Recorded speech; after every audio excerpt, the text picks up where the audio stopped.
Hello, everybody. Welcome back to another episode of Comics Rant. I'm your host, Arvin Bautista, and it's been a while. There's been a lot of things going on. Let's just start with what I'm doing now. So I decided this new year, it's not really the new year anymore. It's already February into the new year. I have started up another project. Yay, another project for me not to completely finish. But I was going through cleaning up some of my art stuff, and I stumbled onto these old college comic books that I drew for class. I took a comic book class taught by David Mazzucchelli of Batman Year One fame. I will talk about that some other time. But for the homework, we did comic books, and I stumbled onto a few of them, and I kind of really liked them. So this is almost like a nostalgia project. So I wanted to remaster them. Why am I remastering? And nobody has ever read these comics. Because it's fun. These are some images from that comic that I redrew. And you'll see in the time lapse where the original comic was coming from and what I'm trying to do with it now. But I just really liked the stories that I told back then. I think, I'm working on a creator-owned comic right now called The Bomb Squad. And maybe this other project on the side that I was doing for Inktober with like superheroes.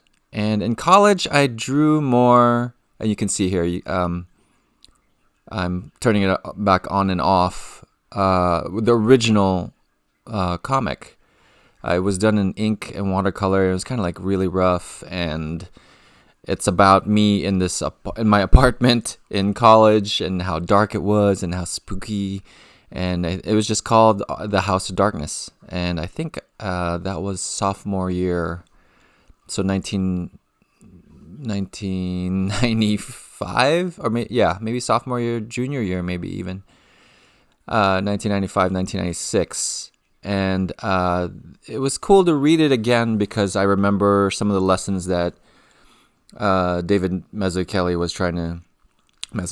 I keep saying it wrong, was trying to get us to experiment with, like pacing and time and showing space within the sequence that you had for the comic. And I kind of got nostalgic, and realized this was back in the 90s, mid to late 90s.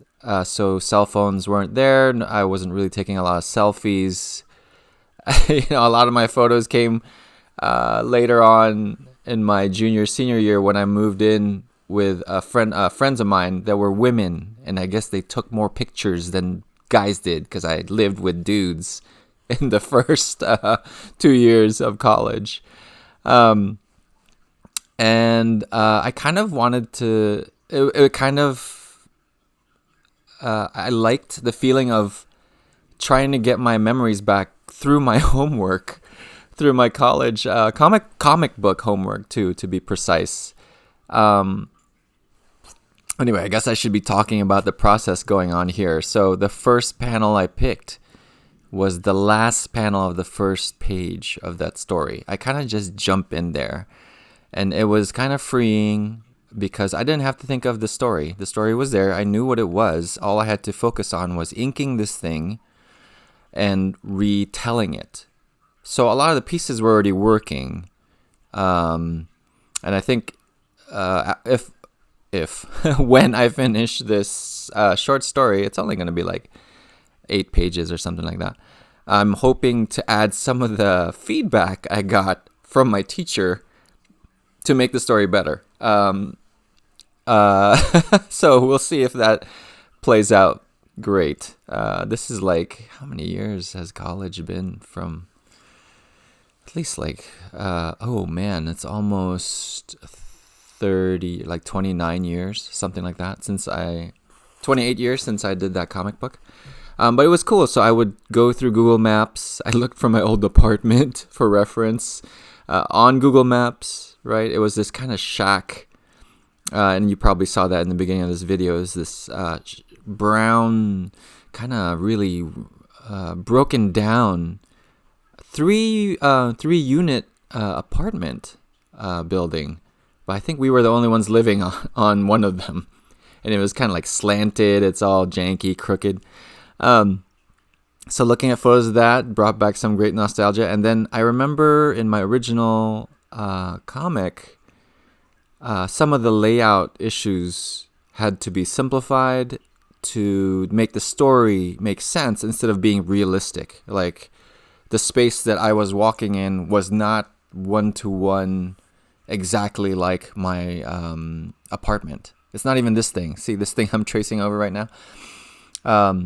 I'm trying to figure out this one shot of me coming out of my room, and you see like these bunch of stairs. So there's two things going on here. I'm too lazy to try to figure out perspective, so I Googled stairs and searched for stairs of all sorts of angles.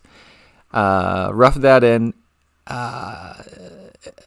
I'd like to say I just traced it completely because that is kind of what I was doing, but I didn't because it wasn't working. So all my cheatery wasn't quite working out for me with those stairs. And you see, I for this page, I just skipped over, and I'm doing this last panel. And this last panel is a lot more faithful to my original drawing from college. I draw differently now, and my approach to this was more like I just want to render the crap out of things. And I gotta tell you, it's kind of a mistake. You see here on the first panel, I just took a picture of myself to get my body proportions more natural, like a little bit more natural than how I drew it in college. I had longer hair, so you can kind of see that in these drawings. I'm penciling out the flow of it, and I changed the last panel or the third panel of this sequence. So now I have like all these tools that everybody has as well. Procreate has like these perspective tools to help me kind of, well, I was doing it in the beginning to literally figure out the perspective of this area. And it's very helpful. Trust me, it was awesome. But later on, you'll see. So as I'm hatching this, I'm just doing a lot of line work, and it's mainly directed. The direction of the line work is coming from the light source. So it's kind of rigid, like in a way, because I'm not using the hatching to describe form, right? Like some of the really great like pen and ink artists do. I'm not doing that. Like the thing that really good artists do. I'm not doing that. I'm just doing the lines of my hatching are coming from where the light source is. So it's almost like this big directional speed line thing going on, right? Except I'm deriving lighting from it. I kind of want to work and play with like how dark this area is, because that was one of the things that the homework I made was calling for. I had to work faster. We only got like a week to do these comics, and this was not the only class I was taking in college. So I think it was 3 pages or 4 pages. I think it's just 3 pages. So I would work fast, and it's terrible. It looks bad. David Mazzucchelli himself told me, Arvin, learn how to draw. I think I must have said this in another episode, because it was great advice, traumatizing, coming from like this super awesome comic book artist. But I did not take it like as something that I should get offended with. It's like this guy who really knows how to draw telling me how to draw. Yes, of course. Yes, I will follow your direction. So in this version, I'm hoping that I've kind of learned some things and can draw to do my former teacher proud. He doesn't remember me. Don't worry, guys. Don't go up to him and ask him whatever. Who is this Arvin guy? He doesn't know either. So what I found, long story short, ranting shorter, was that I could use the perspective tool in Procreate to grid to, what's the word I'm looking for? Assist. I think that is the feature in Procreate, to assist my lines. So I didn't have to try to aim the lines like where they're hatching by hand.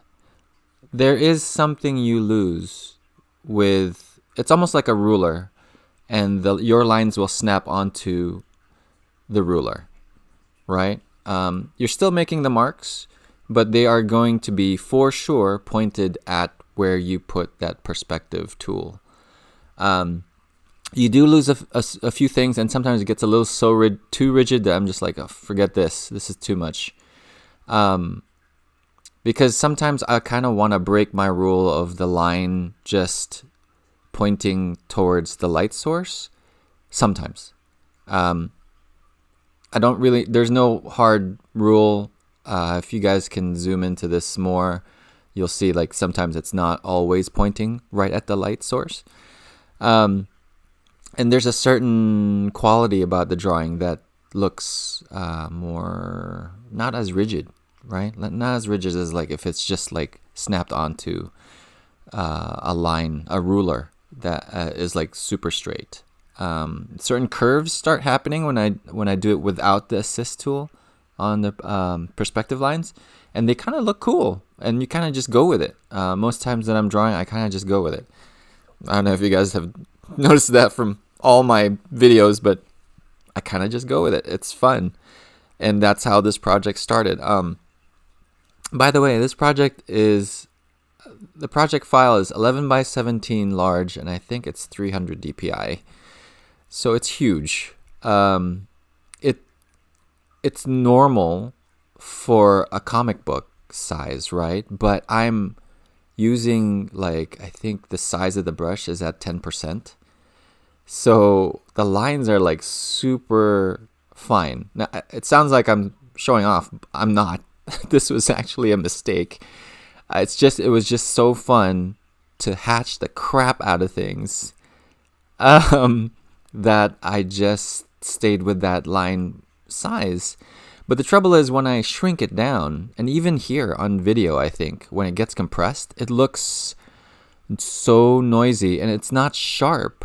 So I printed it on my own printer at home and shrank it down so it would fit on 8.5 by 11, which is roughly how big a comic book page would be like. It's obviously bigger, right? A comic book page is bigger when it's printed, but the scale of the page is kind of close. And it was just kind of mushy, right? Like, I know what it looks like on my screen, so when I see it printed, it just doesn't look good. It wasn't very satisfying to look at. It was like all my work is just gone. I printed it on letter, which is a little larger. Or letter size at home, and that still wasn't that great. I sent it to CopyMax, and they and I printed it there at 11 by 17. And I think that would have been great, except when you send stuff online, compression can really destroy your file pretty badly. So I still haven't proven that I can print this page properly, but I'm pretty sure I might be able to do it if the settings are a little sharper, so the line work looks a little better. So in the beginning of this episode, you guys probably saw like these still shots of each panel a little closer, so you can kind of see like kind of the quality I'm trying to go for here, like really fine lines. And you know, it does take a lot longer. I think if you guys just saw that, there was like reference material for me in that second panel. I'm working in a very similar way that I worked in college. I was using a lot of I wasn't even using photo reference because I don't have a cell phone back then, a smartphone back then. And cell phone cameras really were terrible. So I would do this looking at a mirror. Looking at a mirror, I'd either sketch it really quickly with my left hand if I'm holding something like a phone in this case, and then jotting it down real quick and learning how to draw with my left hand as opposed to my right. And so I just remember all the fun times I had trying to problem solve, drawing myself off of a mirror. And so, like, my face looks different in the original drawings, and I kind of like that because I don't want to look at my face.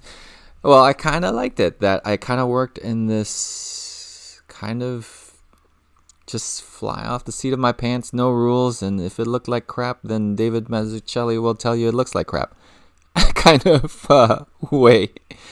I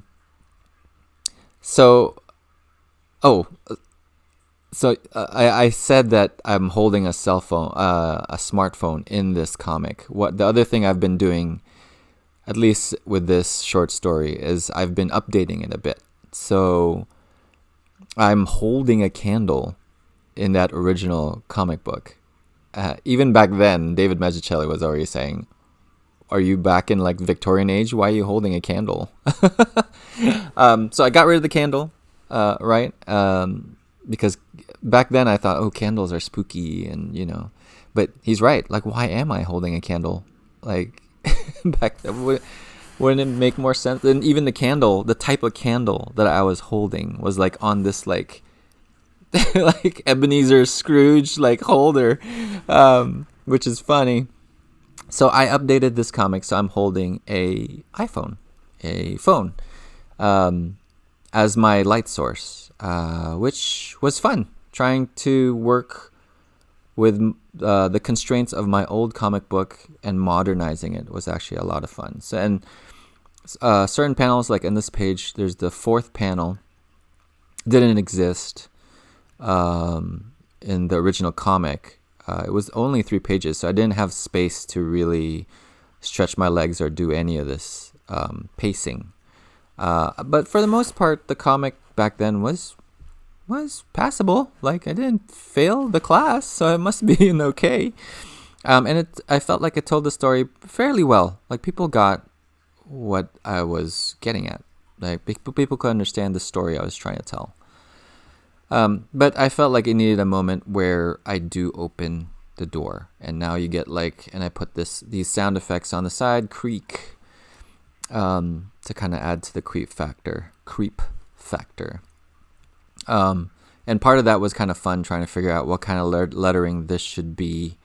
The way I'm drawing this comic is so hatchy, right? Everything's constructed out of lines and liney, that it can't just be like this solid, typical comic book lettering. So, I actually had no idea how to solve it. I just kind of stumbled on it when I was erasing it. And like I said, this is all just fun. Like, I remember I'm talking about like how I can print this to a good size so other people can see it in print. But, as I'm doing these drawings, it's just fun. I'm just hatching everything and trying to figure out lighting. How do I show like, or even trying to remember what was in my room when I was in college.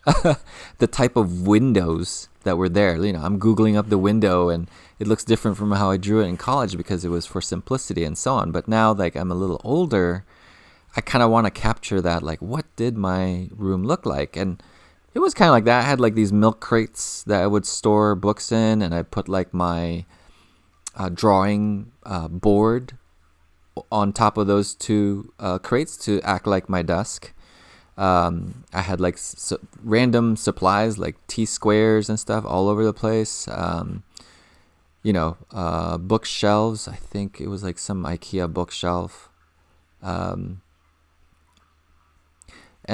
just like the floorboards, I would look at it like in Google Map. It was just a fun little project for me to do.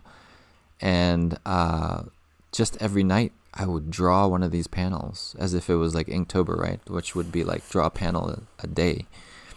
And it was all manageable in my head. Like I loved doing it. I loved drawing all these lines and stopping, whenever.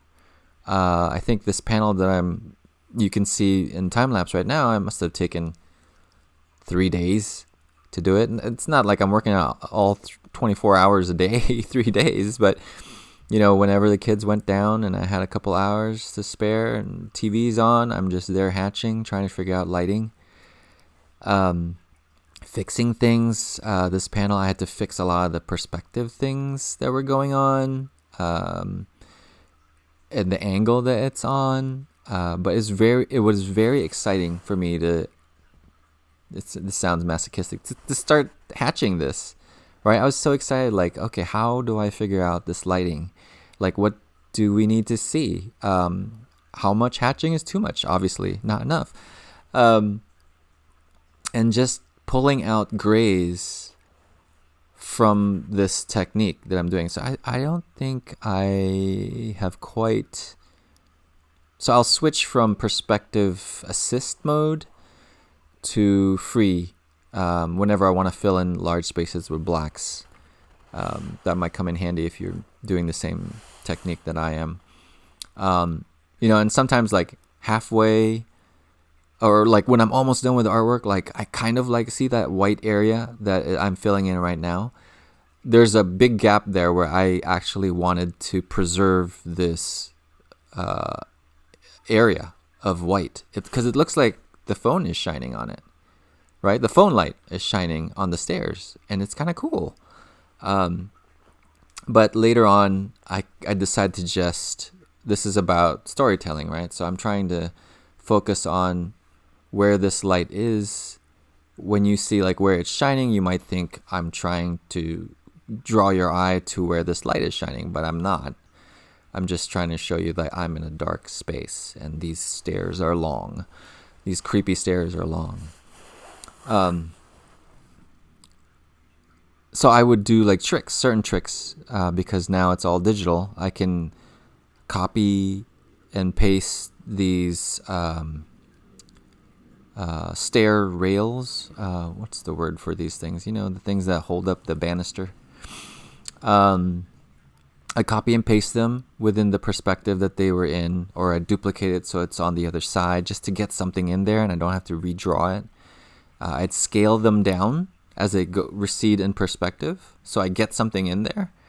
So the sketch phase of drawing things was a lot faster. And I'll do layers, right? So as I'm hatching these things and I'm like, okay, I like how these stairs look, but I'm not sure how I'm going to hatch the body. So let me put another layer. Oh, I think is this almost done? So I had to speed up this time lapse. I had to export it from Procreate, and it was like this 1.5 hour long time lapse, because that's how long it took me. I don't even know what that translates to into real time. That's how long these things usually take me to draw. So I've condensed it so we don't have to hear myself talk for 30 minutes. So you can thank me for that. And it's interesting that it has taken me that long to do a page like this, where I know when I started my first comic, I was frustrated with myself because I went so slow in drawing. So I made it like this super simple style.